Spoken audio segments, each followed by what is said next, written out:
So guys, magluluto tayo ng isda. Isda nga, bukaw-bukaw.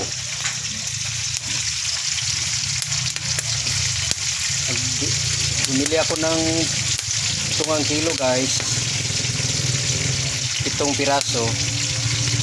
Ito. Dalawang ilagyan ko ng balunggay. Yan. At saka 5 ang aking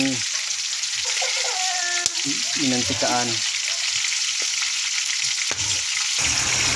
Dito guys, sa probinsya, kailangan ka ng madaming mga panggatong.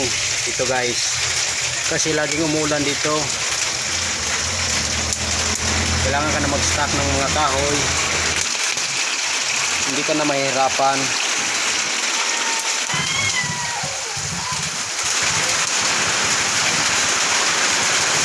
Umulan na guys. Malakas ang ulan. Ito guys, nakaready na po ang rice.